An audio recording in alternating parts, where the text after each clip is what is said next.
NS 심화반 전략 시작하겠습니다. 여기 전략 이번 세션에서 얘기를 드리고 싶은 거는요. 제가 가지고 있는 답안에 대한 쓰기, 그 가치관에 대한 설명과 그다음에 어떤 방향으로 준비를 하면 좋을지, 그리고 저희 심화반에서는 어떻게 같이 코어를 해서 진행을 할지 부분을 설명을 드리겠습니다. 자, 나무를 보고 숲을 보지 않는다. 이런 얘기는 많이 들어요. 여기 보면 여기 숲에 대한 사진이 있는데요. 우리가 숲을 가면은, 숲에 들어가면은 산을 탄다고 생각을 해볼게요. 산을 타면 바로 옆에 있는 길과 나무를 보지 그 산 전체를 보진 않거든요.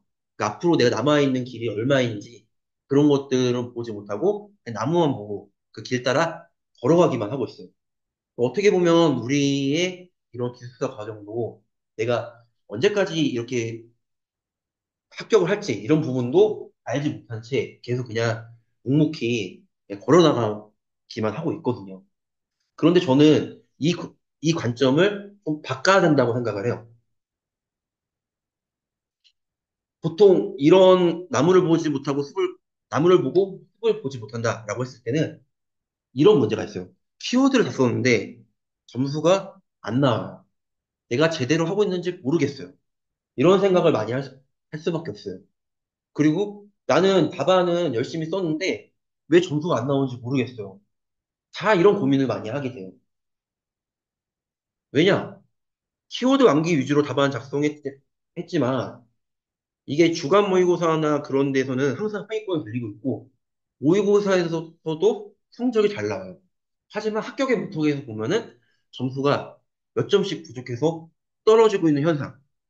그래서 내가 공부를 계속하고 있지만 합격까지 멀어지고 있는 문제가 지속적으로 반복되면서 내가 잘하고 있는지에 대한 의심도 들고 그리고 장소생으로 같이 멀어지는 이런 길을 걷고 있거든요. 그러니까 이거는 저는 토픽에 매몰돼가지고 기술사 시험에서 요구하는 답안의 본질을 이해하지 못하는 문제가 지속이 돼서 나무를 보지 못하고 숲을 봐야 된다고 생각이 듭니다. 그러니까 저도 이런 경험이 있었어요. 서브노트를 암기만 하면 합격할 줄 알았거든요. 그래서 똘마를 70% 정도를 암기를 했어요.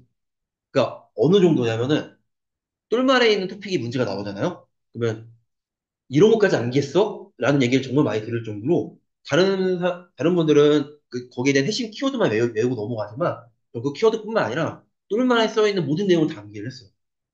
그러니까 토픽에는 강해요.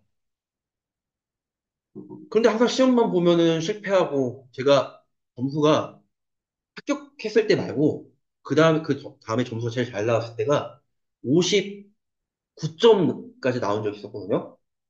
59점 나왔는데 떨어졌어요.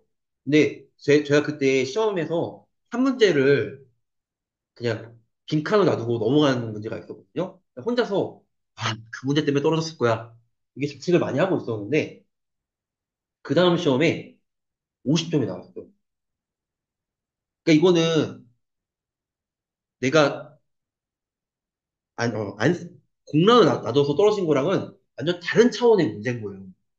그러니까 멘탈도 완전히 나갔고 이런 과정이 지속이 되다 보니까 내가 뭘 잘못했을까 이런 부분을 고민을 많이 했거든요. 왜냐하면 그 월간 모의고사를 보면은 월간 모의고사는 항상 손가락 안에 들었어요. 그러면 내가 토픽 학습은 잘 되고 있다는 건데 나는 떨어져. 하지만 내 뒤에 있는 나랑 같이 공부했던 동료들은 다 붙고 이런 환경을 멘탈로 극복할 수가 없다 보니까 그때부터 저는 고민을 했죠. 왜 난 떨어지고 쟤는 붙었을까? 그래서 저는 그때부터 제가 한 게 뭐였냐면 붙으신 분들한테 다 물어봤죠. 어떤 문제를 풀었냐? 왜 이렇게 풀었냐?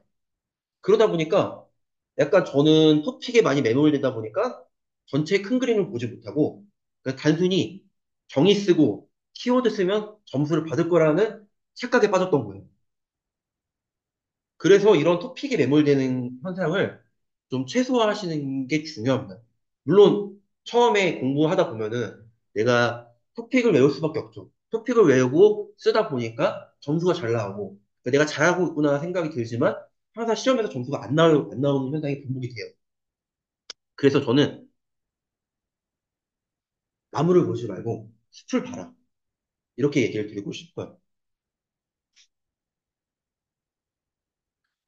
전체 답안의 구조를 보면요. 여기 나와 있는 세 개 구조로 구성이 될 수 있어요. 그래서 기술사 시험에서 요구하는 논술의 본질을 깨닫고 답안의 적용이 필요한데, 그 중에 가장 큰 거는 답안의 구성이에요. 전체 큰 구조를 내가 설계를 하고, 그 다음에 그 전체 큰 구조에서 내가 어떤 결론을 낼지에 대한 기술사적 의견을 먼저 결정을 하고, 그 다음에 그 의견을 만들어 나가기 위해서 키워드를 활용을 하는 거예요. 보통, 이전에는 저는 우선이 키워드를 먼저 결정을 하고, 그 다음에 거기에 맞는 답안을 구성을 하고, 그 다음에 기술사적인 의견을 구성을 했어요. 그러다 보니까 키워드 위주로 답안을 구성을 하다 보니까 모든 단락의 내용이 따로 놀고, 단락 간의 연결성도 전혀 없고, 그냥 나는 답을 썼어. 네가 알아서 이해해. 라는 형태의 답안이 돼버린 거죠. 그래서 답안의 구성을 먼저 잡아서 문제가 원하는 답안의 방향을 먼저 찾고, 그 다음에 기술사적인 의견을 생각을 해서 답안에 대한 해결 방안. 답안은 언제나 그 문제를 던져주고 그거에 대한 솔루션을 제시해봐라는 형태의 논술이거든요. 그래서 그 해결 방안에 대해 생각을 하고 해결 방안을 제시를 하고, 그 다음에 그런 해결 방안을 내가 전문적으로 풀어내기 위해서 문제에 대한 키워드를 만들어 나가는 거거든요. 기술사 시험의 문제는 언제나 응용 문제예요. 내가 풀어봤던 문제가 안 나오잖아요. 풀어봤던 형태의 문제도 안 나오고 지문도 항상 다르게 나와요. 그렇다면 이런 응용 문제를 내가 맨날 외웠던 키워드와 외웠던 내용으로 풀어나가는 게 아니라 문제에 맞춰서 내가 외웠던 키워드를 조금씩 변화해 나가는 형태로 적용을 해야 되거든요. 그래서 내가 정답이다 생각하지 않고 그냥 내가 설계한 내 답안이 정답이야라고 제시할 수 있는 그러한 훈련과 연습이 많이 필요합니다. 자, 여기 나와 있는 이 문제를 볼게요. 그 클라우드 네이티브 컴퓨팅과 데브옵스 파이프라인을 설명하시오. 자, 언뜻 보면은 보통은 이렇게 접근할 거예요. 뭐 클라우드 컴퓨팅이라든지 이런 클라우드 기반의 개발에 대한 개요로 시작을 할 거고, 그다음에 나의 클라우드 컴퓨팅, 가의 데브옵스. 보통 이런 형태로 목차를 잡으실 거예요. 그다음에 어, 나에다가 아마 클라우드 네이티브 컴퓨팅이라든지 데브옵스 둘 중에 하나로 마무리 짓는 형태로 가져가겠죠. 그런데 여기서 생각을 해봐야 될 거는 왜 저렇게 두 개를 묶어놨을까? 이런 부분을 한번 해보셔야 돼요. 그러니까 항상 문제에 대해서 풀 때는 각각 토픽에 대한 키워드를 생각을 하는 게 아니라 이 두 개를 왜 묶어놨을까? 그 이유를 생각을 해놓고 그거를 처음에 1단락부터 때리는 거예요. 그래서 지금 보면은 여기는 저는 그 EA 환경의 변화라고 좀 구성을 잡았어요. 이게 왜냐면 현재의 그 온프레미스에서 개발되고 있는 아키텍처를 클라우드로 바꾸면서 클라우드에서 운영을 하기 위해선 데브옵스 파이프라인 구축이 중요하다는 것을 좀 논술로 펼치기 위해서 이렇게 잡았거든요. 그러니까 이 문제에서 물어보는 핵심은 저는 다 필요 없어요. 무조건 1단락에 녹여낸다 생각을 해요. 어떤 형태가 문제가 됐든 간에. 그래서 1단락부터 나는 이런 형태로 답안을 전개를 할 거예요라고 큰 오버뷰를 보여주면서 개요를 써주시고요.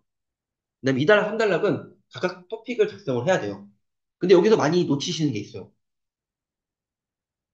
지금 클라우드 네이티브 컴퓨팅 설명을 한다고 하면 많이 거기 그거 쓰실 거예요. 클라우드 네이티브 컴퓨팅의 핵심 키워드가 뭐죠? 마컨 시드라고 해서 마이크로 서비스, 컨테이너, CI/CD, 데브옵스를 쓰면서 데브옵스를 다음 3단락과 연계하기 위한 단글 정도로 쓰고 넘기실 거거든요. 그런데 제가 여기서 드리고 싶은 얘기는 뭐냐면 제가 EA 환경의 변화에 대해서 여기서 이 내용을 잡았잖아요. 이 내용을 2단락에도 간글이라든지 그런데 군데군데 계속 써주는 거예요. 난 이 내용으로 이 토픽을 작성을 했어. 그 3달러 클라우드 네이티브 컴퓨팅을 최적화하기 위해 파이프라인이 필요하다. 뭐 데브옵스 파이프라인에 설명을 하겠죠. 하지만 이 전 단락에 내용을 계속 가지고 와서 다음 단락에 써주고, 그 다음에 저는 이 이해의 환경을 변화라고 했으니까 이런 환경을 변화하기 위한 그 전략이라든지 그런 게 필요할 거잖아요. 그런 걸로 마무리하는 형태, 이런 형태로 목차를 잡았거든요. 그러면 이런 목차를 보면은 단순히 이런 토픽에 대한 키워드를 중점적으로 잡는 것보다는 전체 큰 구조를 잡고 그다음에 거기에 세부 키워드를 어, 구성하는 형태로 좀 아마 기존에 하셨던 학습 방식이랑은 좀 다를 수가 있어요. 하지만 이런 형태로 잡으신다고 하면은 전체 첫 번째부터 끝까지의 논지는 흔들리지 않는 상태에서 키워드 전개가 가능합니다. 그래서 이런 형태로 목차 구성을 하시면은 좋을 것 같아요. 그래서 저는 이런 형태의 목차를 잡는 것을 계속 지속적으로 학습을 할 수 있도록 계속 교육을 해 드리려고 목표를 하고 있고요. 그 다음에 제가 이거는 왜 중요하게 생각하는 이유가 저랑 같이 공부했었던 그 기숙사님이 있어요. 그 기숙사님은 꼴등이었어요. 시바반 중국 꼴등. 그런데 그분이 먼저 붙었어요. 그 이유가 뭐냐면 그분은 처음부터 끝까지 논지가 흔들리면 안 된다라고 생각을 해서 키워드가 답안에 없어요. 네, 물어봤죠. 아, 왜 키워드 답안에 없으세요? 아, 자기는 키워드를 생각을 할 시간에 논지를 생각했다고. 근데 만약에 내가 여기서 키워드를 생각하면 논지가 흔들리니까 답안을 읽어봤을 때 중간에 내용이 바뀌어버리니까 이상하다. 그러면 좀 더 답안이 좀 없어 보이는 것 같다. 그래서 그 기술사님은 1년 동안 그 답안에 대한 목차를 완성을 했고요. 그 다음에 키워드 암기를 2달 해가지고 붙었어요. 왜 키워드 암기 2달 했냐면 그분은 목차 만들면서 1년 동안 서브 키노트 있잖아요. 키노트를 만들었더라고요. 그리고 나서 키노트에 대한 암기가 안 됐으니까 2달 동안 계속 암기하고, 그다음에 저를 같이 학습 파트너로 저를 불렀거든요. 부른 이유가 뭐냐면 저한테 토픽을 설명을 해달래요. 전 암기를 많이 했으니까 아, 내 경쟁자를 이렇게 획득시켜주는 줄 모르고 저 좋다구나 열심히 토픽을 설명하면서 나름 뿌듯해하면서 했거든요. 야, 붙고 나니까 배신감이 참 치밀었어요. 발표하기 전날까지도 저한테 이러더라고요. 아, 자기 떨어지고 나 혼자 붙으면은 어떻게 하냐고. 자기 혼자서 어떻게 공부하냐고. 자기 붙을 때까지 계속 같이 토픽을 가르쳐 달라고. 근데 붙고 나서 저도 화가 치밀었지만 그 다음에 생각한 게 뭐냐면 아, 그 사람이 그동안 저한테 했던 얘기를 전부 다 생각하면서 주마등처럼 고민을 했죠. 아, 이게 답이구나. 그래서 저는 이 고민을 그전부터 하고 있었지만 그때부터 제가 모든 걸 버리고 아마 하루에 문제를 한 30개 정도? 그 2교시 문제 있잖아요. 2교시 문제를 2, 30개 정도를 제가 쓰는 건 별로 안 해봤어요. 그냥 목차랑 전개 방식을 생각을 해보고 해설집과 모험담만 있죠. 찾아가지고 다 크로스 대조를 해보면서 각각 어떻게 틀린지를 비교 분석을 해서 제가 잡은 목차를 조정을 하는 형태로 학습을 했거든요. 그러다 보니까 제가 시험에서 성공했었던 요인은 두 가지라고 봐요. 첫 번째, 제가 알고 있었던 토픽이 많이 나온 것도 있어요. 그래서 점수를 좀 잘 받은 것도 무시 못한다고 생각은 해요. 두 번째, 2교 시험 모든 문제의 목차 있잖아요. 모든 문제의 목차를 한 10초? 문제당 10초 안으로 다 잡았어요. 그러니까 제가 문제를 보면은 시작하자마자 문제를 푼 게 아니라 제가 봤던 시험장은 전부 다 시험 보기 1분 전에 문제지를 나눠주거든요. 1분 전에 문제지를 나눠주다 보니까 시작하면 종이 울리면 문제를 볼 수밖에 없어요. 그러니까 문제를 바로 안 풀고 1분에서 2분 정도는 문제를 한번 읽어보면서 내가 어떻게 풀지에 대해서 먼저 다 고민을 해놓고 만들어 놓고 그 다음에 문제를 풀었어요. 그러니까 오히려 키워드 생각하면서 중간에 멈추는 시간이 없고 내가 생각을 해놓은 대로만 답안을 쓰면 되니까 빠르게 답안 작성을 할 수가 있거든요. 그리고 내용도 흔들리지 않다 보니까 원래는 제가 알고 있던 문제라고 해도 키워드 쓰면 점수 15점밖에 안 나오는데 그때는 유독 점수가 잘 나오더라고요. 그러니까 그래서 생각을 많이 해봤더니 그 기술사님이 해줬던 얘기들을 종합을 해서 만든 게 가장 크게 효과가 있었다. 그래서 저는 이런 형태에 뭉쳐 잡는 거에 대한 훈련을 많이 하시면은 좀더 이교 시험에 자신감을 가져갈 수 있지 않을까 싶어요. 그런데 여기에서 전제되는 게 있어요. 자, 토픽에 대한 기본기가 없으면 절대로 점수가 나올 수가 없습니다. 토픽에 대한 기본기가 제일 중요합니다. 그래서 그 토픽에 대한 기본기를 만들어 나갈 수 있는 그런 것들을 하시면은 좋을 것 같아요. 집사님.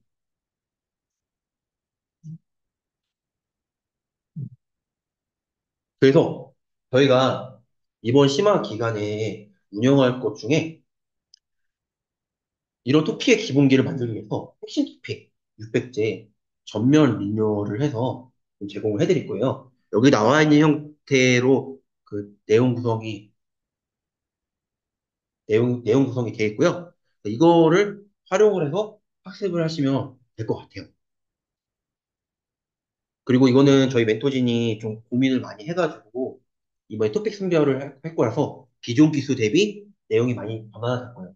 근데 이거는 뭐 학습을 하는 것도 중요하지만 내가 만약 기존에 가지고 있던 서브 노트가 있다고 하면은 이거랑 비교를 하셔가지고 토픽의 차이가 있으면 토픽을 좀 상호 보완하는 형태로 가져가셔도 될 것 같아요. 그래서 이런 토픽에 대한 기본기를 만들어 나가시면 좋을 것 같고요. 두 번째는요, 저희가 준비해 놓은 이 암기법이에요. 이 암기법 같은 경우에는 그 새로 만들기가 어렵잖아요. 그러다 보니까 저희가 암기법을 정리를 해놨거든요. 그럼 이 암기법을 활용을 해서 내가 암기가 안 되는 것들은 좀 이런 두음을 좀 정리하셔가지고 따로 암기를 하시면 좀 더 시간을 단축할 수 있지 않을까 싶어요. 아, 제가 이거 만들면서 무슨 생각을 많이 했냐면, 아, 내가 예전에 이렇게까지 암기를 했었구나. 그 생각도 많이 했고, 그 다음에, 아, 정말 외울 게 정말 많아졌구나. 진짜, 정말 한번 집중해서 빠르게 합격해야지, 이게 계속 놔두면은 합격까지 오래 걸리겠구나. 그런 생각이 들었어요. 그래서 요거 좀 두음을 정리하시면, 정리하실 때 활용하시면은 좋을 것 같고요. 그 다음에 저희 키노트입니다. 그 NS 키노트 저희가 기존의 합격자 분들이 만들어 놨던 거를 계속 업데이트 해가지고 관리를 하고 있어요. 이거는 저희 125회 합격했었던 그 차 기술사님 그 키노트를 그 다음 기수의 안 기술사님 에서 계속 지속적으로 업데이트가 됐던 거거든요. 그러다 보니까 많은 합격자들이 이 키노트를 활용을 해서 준비했었다라고 봐주시면 돼요. 보면 이 만드신 분이 상당히 고민을 많이 해서 만드셨더라고요. 그러니까 저도 왜 이런 키노트 같은 경우에는 왜 중요하다고 생각을 드는 게 제가 공부했었을 때 제일 후회가 되는 게 뭐였냐면요. 제가 서브노트 암기장이잖아요. 암기장을 네 번인가 만들었어요. 한 번 만들 때 두 달에서 두 달 반. 그 네 번이면은 거의 열 달 정도거든요. 제가 아까 전에 1년 반 정도 했다고 했잖아요. 1년 반에서 반절 이상은 이거 키노트 만드는데 시간을 쏟은 거예요. 그럼 키노트 만드는데 시간 동안 어떻게 될까요? 점수가 잘 나올 수가 없어요. 왜냐면 토픽 공부는 안 하고 주구장창 만들기만 하니까. 그때 제 멘토님이 그러더라고요. 도대체 너는 뭐 하고 있냐고. 아니, 점수가 올라가야 되는데 계속 내리막길을 걷고 있다고. 너 이거 긴장감 가져야 된다고. 근데 멘토님한테 말을 못했죠. 왜냐면, 아, 저 키노트 만들고 있는데요. 라고 말을 못했어요. 근데 제가 그때 그 생각을 해요. 키노트를 안 만들었다면은 59점으로 붙었을 때, 떨어졌다고 했을 때잖아요. 그때 아마 붙었을 거예요. 그때 제가 같이 공부했던 그 기숙사님들하고 차이가 뭐였냐면, 그 기숙사님들은 키노트를 안 만들고 열심히 암기만 해 공부를 했고, 저는 불안하니까 뭔가 만들어 보려고 키노트 만들고 해서 뻘짓을 해서 시간을 많이 보냈던 것 같더라고요. 그래서 좀 제가 이런 거는 드리는 거는 기존에 이거를 그대로 쓰라는 게 아니에요. 보라는 것도 아니에요. 그냥 없으면은 이런 걸 활용을 해서 좀 더 그런 시간을 단축해 보셨으면 좋겠다라는 의미에서 드리는 거고요. 저는 서브노트는 정말 중요하다고 생각을 해요. 저희가 핵심 토픽 제공해 드리는 것도 시간이 없으신 분들은 많이 부럽지만은 모든 자료는 내가 공부를 해야지 내 자료가 되거든요. 그래서 그런 거를 내가 다양한 자료들이 있으니까 내가 공부할 자료를 선택을 해서 할 수 있게끔 여러 가지 방향을 만들어 놓은 거라고 보시면 될 것 같아요. 그 다음에 답안 전략 특강. 이거는 제가 정말 열심히 준비를 해서 제공을 해드릴 거지만, 목적은 그거예요. 템플릿을 완성해 나가는 과정. 그 다음에 목차를 완성해 나가는 과정. 목차에 대해서 답안 쓰기에 급급한 목차를 구성하기보다는 전체 큰 구조를 만들어 나갈 수 있는 이런 부분을 완성해 나가는 목적이고요. 자, 이거 저희가 답안을 볼 때 제일 중요한 게 뭘까요? 채점관은 목차만 보고 알 수 있을까요? 몰라요. 읽어보기 전까지 목차도 알 수가 없어요. 답안은 봤을 때, 그래도 보기 좋은 답안이네라는 인상을 만들어 나가야 돼요. 그래서 이 세션에서 저는 목차 잡기, 템플릿도 중요하지만 그 외에 다른 부가적인 요소들을 계속 자료를 만들어서 제공해 드리면서 여러분이 연습을 하시면서 좀 보기 좋은 답안 형태로 가는 것을 목적으로 하고 있습니다. 내가 그림이 약해. 그러면 저희가 그림을 준비해 놨어요. 그 그림을 보고 그림 그리기 연습을 하시면 돼요. 내가 템플릿이 약해? 템플릿 포맷 다 만들어 놨어요. 그 포맷 보고 그 문제의 유형에 맞는 템플릿 적용해서 학습을 하시면 돼요. 목차가 약해? 목차도 샘플 다 만들어 놨어요. 목차 잡기 샘플 다 만들어 놨기 때문에 그거 보시고 목차 잡기 연습 다 하시면 돼요. 그러니까 여러분은 하시면 돼요. 그런데 그거를 맹목적으로 이렇게 하기보다는 왜 이렇게 했는지에 대한 생각을 하고 하시는 게 오히려 학습에 더 효율이 좋을 것 같아요. 그냥 멘토가 이렇게 잡았으니까 나 이렇게 잡아야 돼. 라고 하면은 답만 아는 거거든요. 근데 왜 멘토가 이렇게 하라고 했는지를 이해를 하고 가야지 내게 되지, 이해를 하지 못하고 가면은 이거는 반만 알게 되는 부분이기 때문에 좋지 않은 거라고 생각이 듭니다. 그래서 이 부분은 꼭 유념을 하고 가셔야 돼요. 그래서 여기서 제일 중요한 거. 모르면은 질문을 해야 돼요. 질문은 언제? 멘토일 때가 아닙니다. 질문은 내가 궁금할 때. 궁금할 때 메시지를 남겨놔야지 확인하고 답변을 드리지. 내가 이거를 궁금한데 다음 주 멘토링 때까지 참는다? 이건 말이 안 돼요. 궁금증은 바로 해결해 가야 됩니다.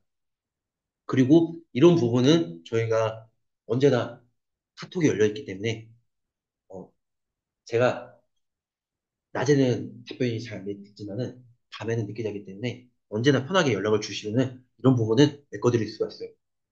그래서 항상 막히면은 확인하고 넘어가기. 그리고 항상 문제에 대한 의도, 키워드는 절대 중요하잖아요. 셀태고 뭐고 간에 키워드는 중요하잖아요. 왜 이런 식으로 해치점을 했는지에 대한 의도를 확인을 해가지고 그 의도에 대해서 내가 얼마큼 집중을 했는지, 맞아 들어갔는지 여부를 확인하시는 게 중요합니다.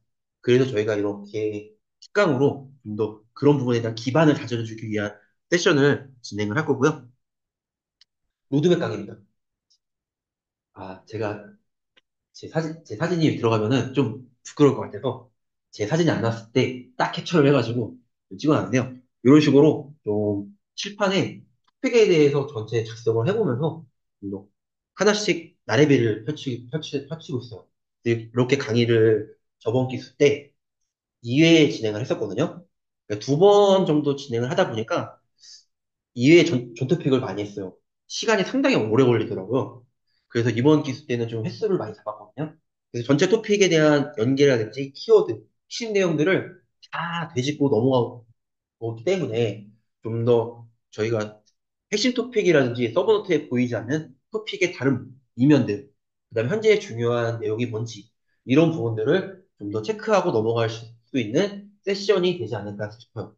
그래서 이렇게 도메인 로드맵 강의를 4회 진행을 할 거고요. 이거는 마지막에 진행한 이유는 뭐냐면요. 이 로드맵 강의가 진행될 때쯤이면은 저희 과정의 마지막 지점이 될 거예요. 그러면 137회에는 어떻게든 합격을 할 수 있는 기본기, 합격 유형까지 완성을 하기 위해서 이렇게 로드맵 강의까지 진행이 될 겁니다. 그러면 여기 로드맵 강의를 듣고 나면은 전체 토픽에 대한 큰 뷰를 보실 수가 있어요. 큰 뷰를 본다는 건 뭘까요? 제가 아까 전 답안 작성에서도 얘기했던 게 있죠. 전체 큰 구조를 받는다고 했죠. 토픽에 대한 큰 뷰를 보게 되면은 내가 이 토픽이 어디에 속한지를 알기 때문에 토픽에 대한 의도를 파악하게 돼요. 그러면 그 의도를 기반으로 좀 토픽을 전개할 수가 있어요. 그 예전에 들었던 문제 중에 그 이번에 정보 관련이나 컴퓨팅이었나 링크드리스트 문제 아마 나왔던 걸로 기억하거든요. 정보가 컴식이었던 것 같아요. 제가 그 기출 풀이를 제가 했었거든요. 근데 그 링크드 리스트가 114회인가 3회인가에 컴식인가 정보관리에 기출을 나왔어요. 1교 시험으로. 근데 그때 고득점 답안 사례에 대해서 들었거든요. 제가 봤을 땐 말이 안 돼요. 말이 안 되는데 고득점 답안이 뭐였냐면은 링크드 리스트의 사례로 블록체인을 줬어요. 블록체인이 링크드 리스트 구조는 아닌데 이전의 씨와 다음의 씨가 헤더에 저장돼 있잖아요. 그러니까 그거를 링크드 리스트로 본 거죠. 그러면은 그분의 답안이 그 사례를 줬겠지만 그 블록체인에 그런 거를 설명하기 위한 답안 내용을 작성을 하지 않을까 싶어요. 그러니까 즉 뭐냐면 해당 토픽이 어디에 쓰여지는지 알고 전체 그 큰 그림을 볼 줄 알면은 내가 키워드 없으면 좀 그렇긴 하지만 어느 정도는 있더라고 해도 이 토픽에 대한 큰 그림을 제시할 수 있으면 좋은 점수를 받을 수 있다. 그리고 이런 거는 내가 토픽을 개별 학습할 때는 절대 볼 수 있다. 이렇게 전체에 편서를 하면서 큰 그림을 그려봐야지 볼 수가 있거든요. 그래서 마인드맵 같은 경우에도 나오는 이유가 뭐냐면 토픽에 대한 전체 큰 뷰를 보기 위해서 마인드맵을 보는 거예요. 그래서 그런 부분 때문에 좀 얘기를 좀 강조를 드리는 부분입니다. 그리고 단계별 학습이라고 해서 저희가 3단계로 학습 방법을 제안을 해드린다고 했잖아요. 그 중에 첫 번째는요, 토픽에 대한 내재화예요. 물론 그 멘티분들별로 단계가 틀리기 때문에 여기 단계에서는 상이하겠지만 이거는 보통 기본적으로 첫 심화 하시는 분들 대상이 될 거고요. 저희의 학습 데이터베이스 자료를 활용을 해서 이런 핵심 토픽과 암기장을 활용해서 토픽을 완성해 나가는 것들. 그 다음에 이런 답안 작성 방법의 템플릿이 있어요. 이 템플릿을 내가 직접 필사를 해보면서 답안에 대한 틀을 만들어 나가는 과정. 그리고 이 단락별, 1달러, 2달러, 3달러. 단락별 템플릿을 연습을 해서 기본 틀을 만들어 나가는 과정. 이런 과정으로 첫 심화하시는 분들에게 저희가 가이드라인을 제공을 해드릴 거예요. 여기서 목적은 토픽 내재화와 답안의 기본 틀을 만들어 나가는 과정이고요. 이 과정이 완성이 돼야지 저는 주모와 셀태가 충분히 나온다고 생각이 들어요. 저도 공부할 때 보면은 무지성으로 셀태를 많이 했었어요. 무지성으로 셀태를 했는데 그때 틀이 없다 보니까 상당히 점수가 안 나왔거든요. 그래서 그때 저는 모험 답안 연습을 하라는 말을 많이 들었어요. 모험 답안 보고 필사를 주구장창 했는데 필사가 이게 나한테 맞나? 이런 의문이 많이 드는 거예요. 왜냐면 필사하는데 제가 1교시나 2교시나 하는데 거의 2시간씩 걸렸거든요. 근데 저는 필사를 하면서 토픽을 암기를 했어요. 근데 제 방법이 잘못됐던 거였죠. 필사는 그 문제에 대한 토픽에 대한 템플릿을 익히기 위한 필사인데 제가 그냥 맹목적으로 그냥 답안 암기를 했을 때 사용을 했던 것 같아요. 그래서 저는 그런 부분을 좀 계속 과정에서 진행을 하면서 필사에 대해서 보내고 받고 보내고 받고를 많이 해봤거든요. 근데 멘티분들이 착각을 하시더라고요. 내가 필사한 게 내 것이라 생각을 하시는 착각을 많이 하시는 분께서 아예 틀어가지고 그냥 템플릿을 연습하는 것으로 변환을 했습니다. 그러면 이런 문제별로 템플릿 쓰기를 하면서 내가 이제 템플릿에 대해 익숙해지는 부분도 만들어 나가고, 그 다음에 왜 이런 템플릿을 사용했는지에 대해서도 이해도를 높이는 형태로 구성을 했습니다. 그래서 1단계에서는 이런 부분에 대한 내재화를 목적으로 하고 있고요. 그 다음에 이런 부분이 자유자재로 되면은 2단계, 목차 잡기와 비우비 세팅입니다. 목차 잡기는 앞에서도 계속 얘기했지만 답안에 대한 전체 큰 구조를 만들기 위함이고요. 그래서 목차 잡기는 여기 나와 있는 것처럼 이렇게 기본 목차를 잡아보고요. 그다음에 단락별로 어떤 템플릿을 쓸 건지까지 같이 연결줘서 생각을 해보시면은 이전 단락에서 템플릿 연습했던 게 목차와 연결이 되면서 전체 답안에 대한 큰 프레임까지 완성이 될 수가 있어요. 그래서 목차 잡기 완성이 이 두 단계 점프업에서의 첫 번째 목표고요. 두 번째는요, BOB 세트입니다.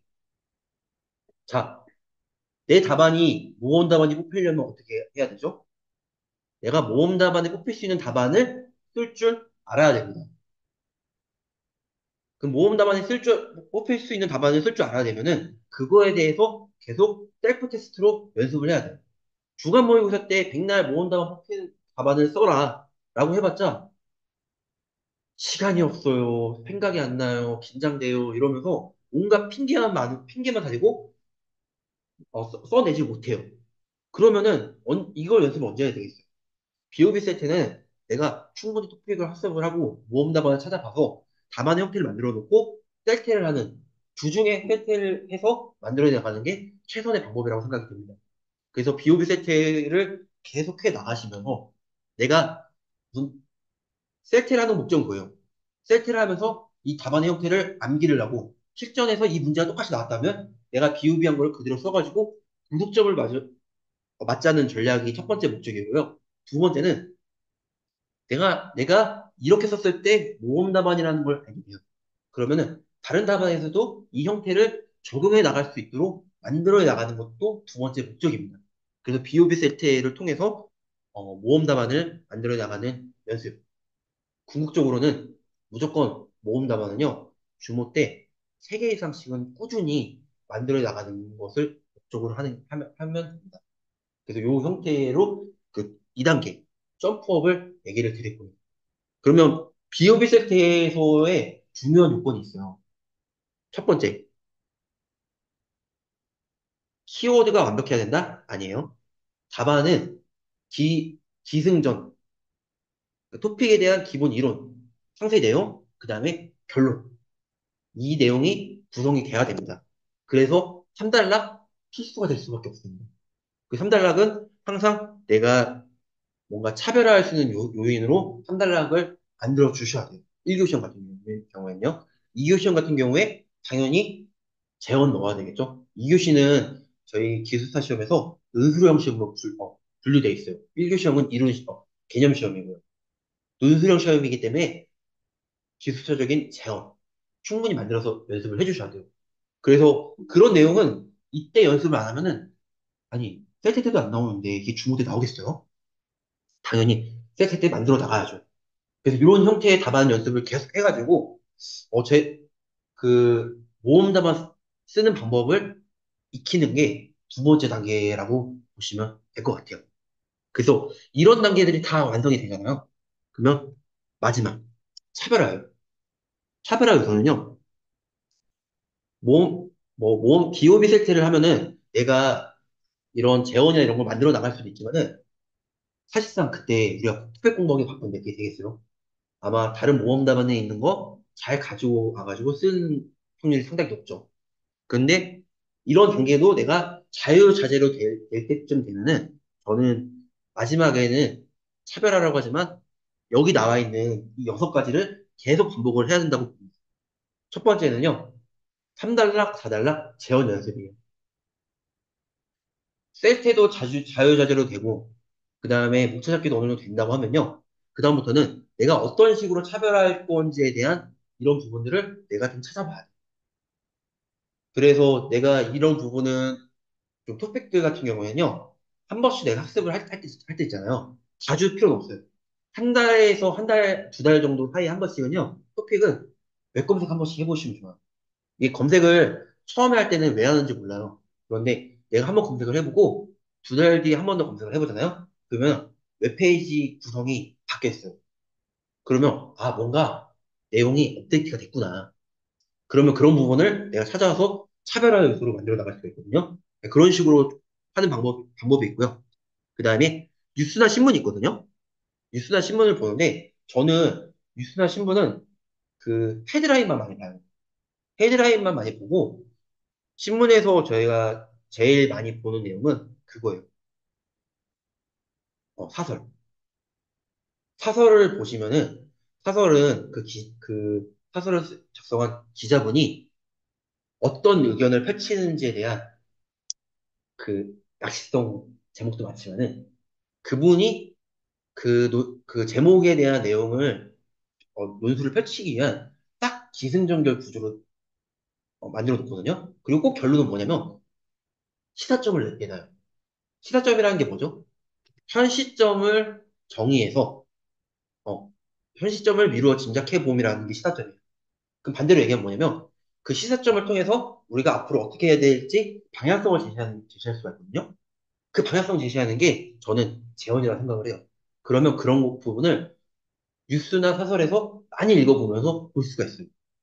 그러니까 그거를 제가 읽어보면은, 아, 이런 식으로 생각을 할 수 있구나에 대한 것들을 내가 보면서 답안에 활용을 할 수가 있거든요. 그래서 그런 뉴스나 신문 보면서 저 3단락 재원 연습을 같이 할 수가 있고요. 그 다음에 토픽 회독 시간이에요. 내가 토픽을 얼마큼 회독할 수 있는지에 대한 내 체력이 중요해요. 토픽을 저는 1, 2주라고 여기에 적긴 했는데, 제가 얘기 드리는 기준 시간은요, 1주에 전 토픽이에요. 그러니까 일주일에 내가 전 토픽이 해독이 되냐 안 되냐가 정말 중요합니다.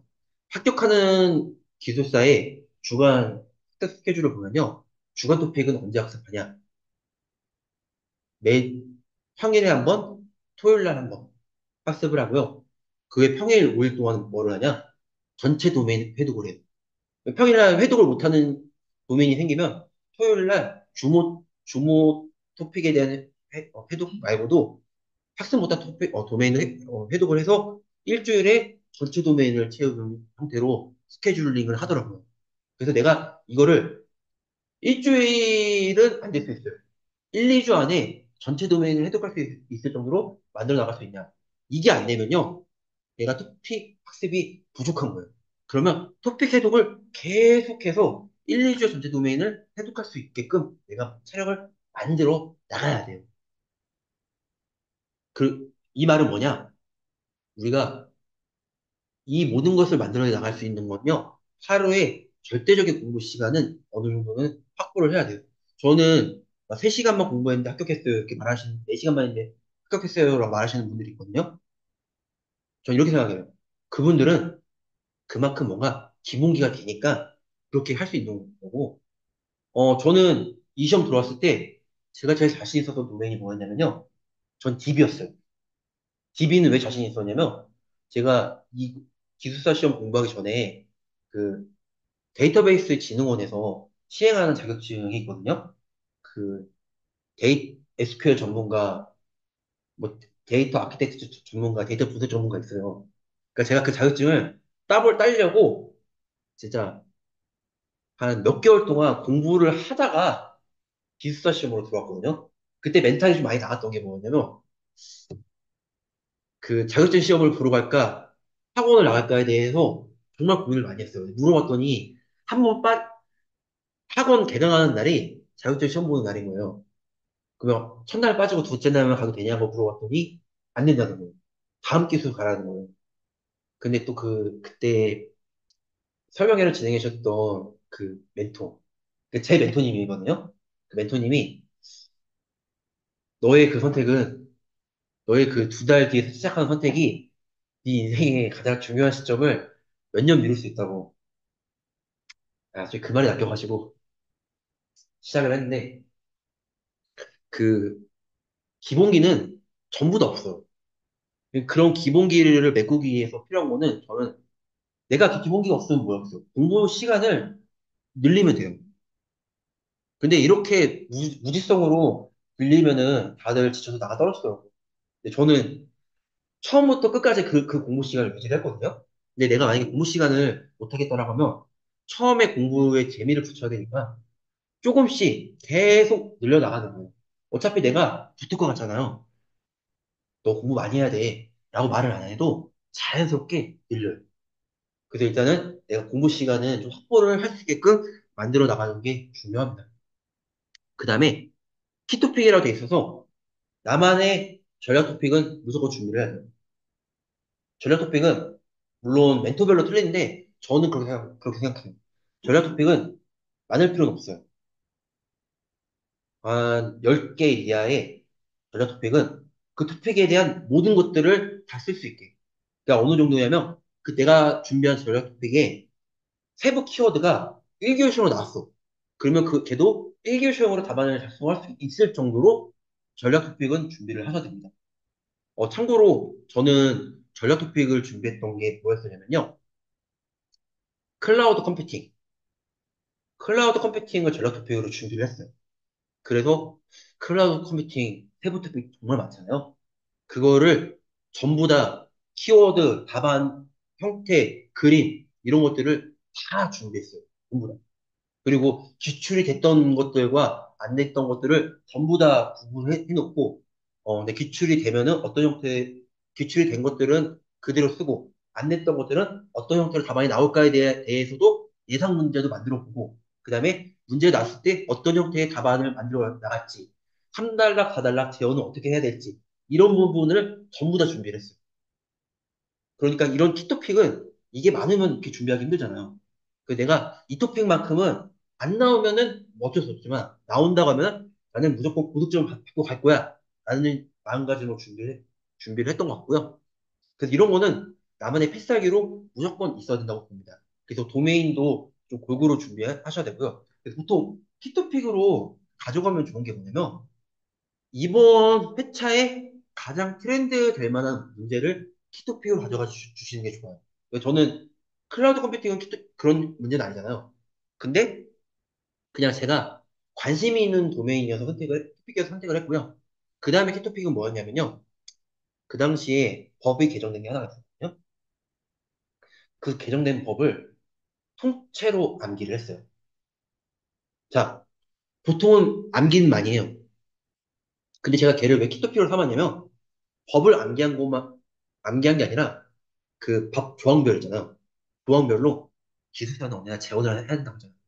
조항별로 어떻게 하면 좋겠다라는 그 제언도 같이 준비를 했어요.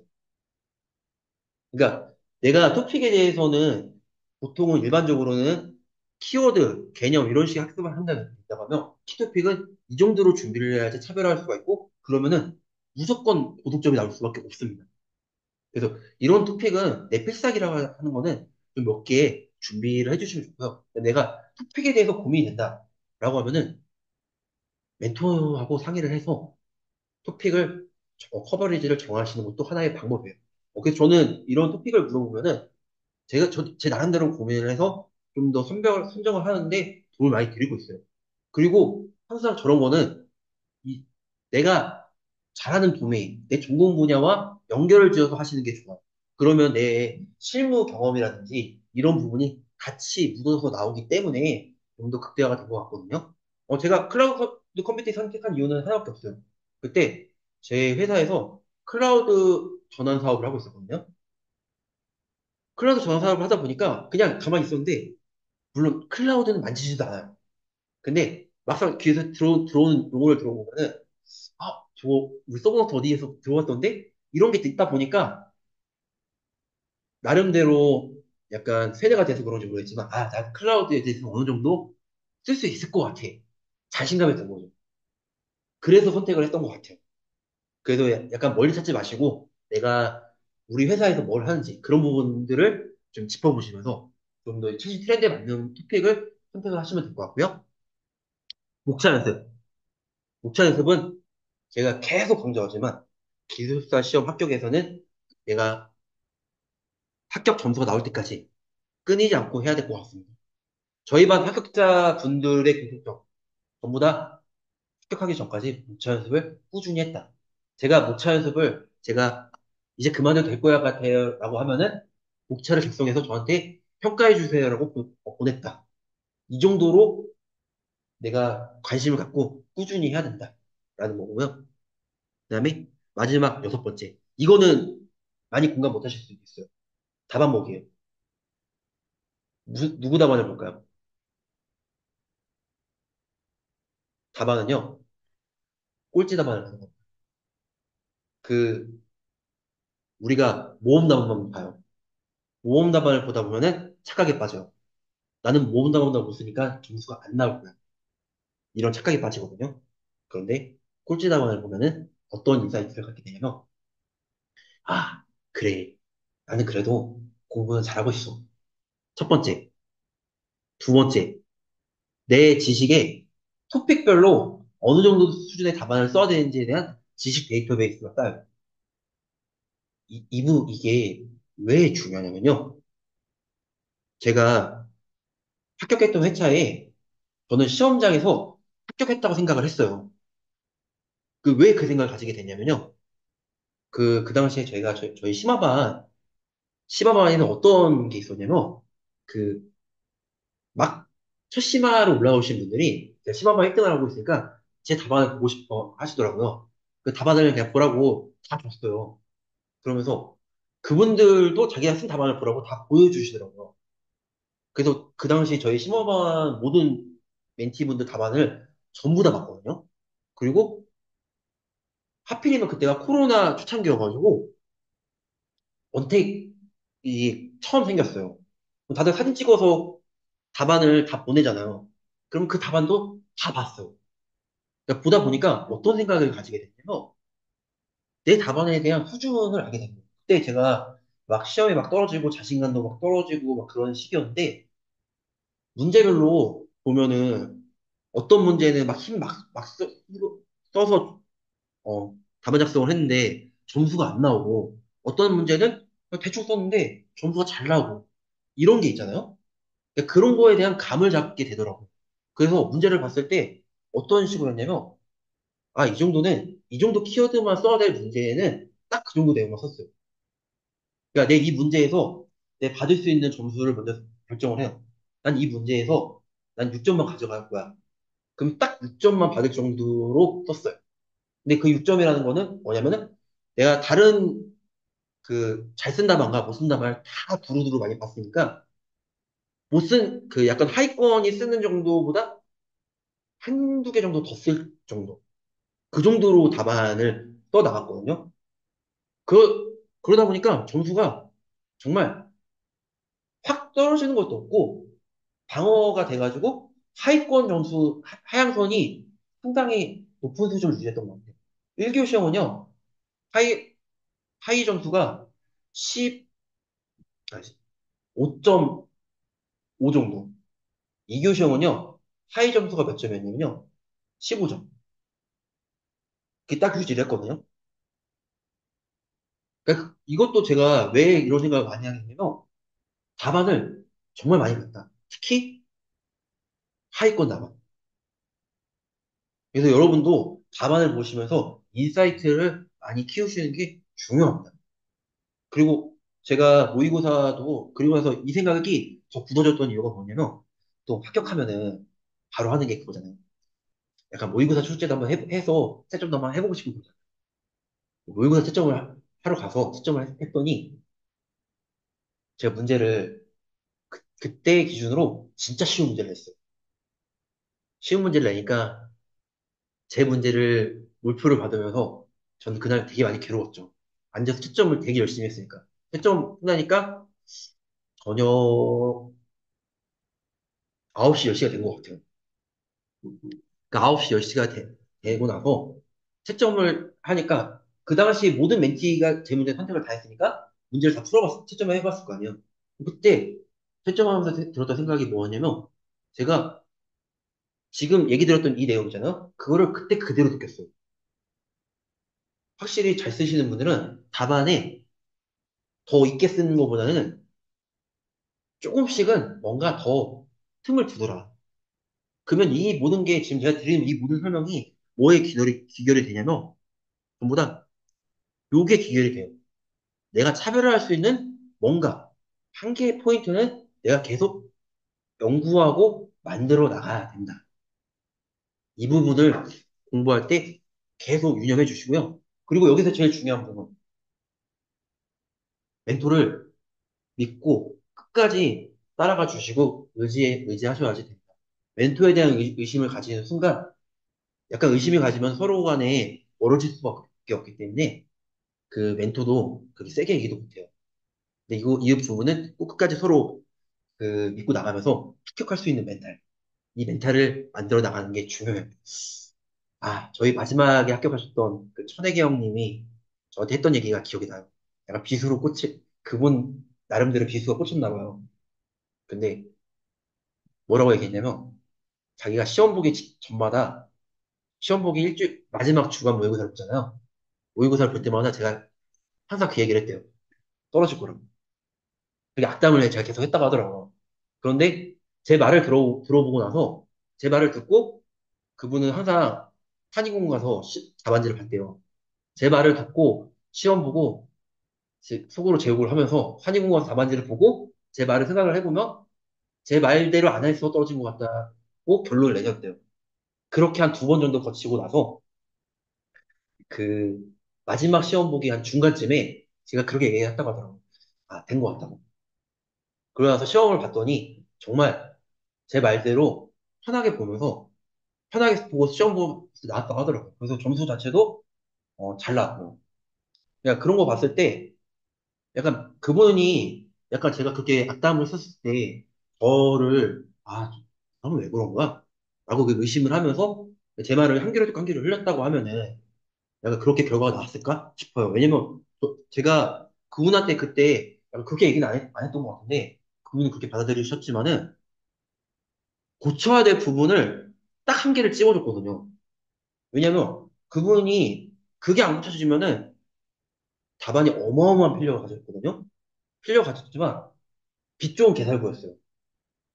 빛 좋은 개살구가 뭔지 아시죠? 한번 읽어보면은 그 답안은 오 이런 답안이었지만 한두 페이지만 넘기면은 애매한데? 애매한데라는 생각이 드는 순간 점수가 안 나가요. 그런데 그분 답안이 딱 그 형태여가지고 그 부분을 개선해라라고 뭔가 이런 건설적인 조언을 한 게 아니라 이런 부분만 고쳤으면 좋겠다라고만 말 한마디씩만 해줬던 거였거든요. 근데 그분이 딱 그거를 인지하고 고치고 나서 바로 붙었어요. 그러니까 그만큼 멘토를 믿고 끝까지 멘토가 이런 방향성을 잡아주면은 내가 만약 못 믿겠잖아요? 그러면 되려 질문을 하면 돼요. 난 이렇게 생각 안 하는데 왜 이렇게 얘기를 하시냐? 그래서 서로 질문을 해서 이 부분에 대한 접점을 맞춰 나가서 개선을 해 나가는 게 중요하다고 생각이 듭니다. 그래서 꼭 저희하고 커뮤니케이션을 지속적으로 해 나가셔서 이런 부분을 완성해 나가시면 좋을 것 같습니다. 네. 여기까지 저희 학교 전략 마치고요. 저희 믿고 나가시면 저희가 합격할 수 있도록 최선을 다해서 지원을 해드리겠습니다. 언제나 여러분들과 함께하는 NS마이 되겠습니다. 네, 여기서 마치겠습니다.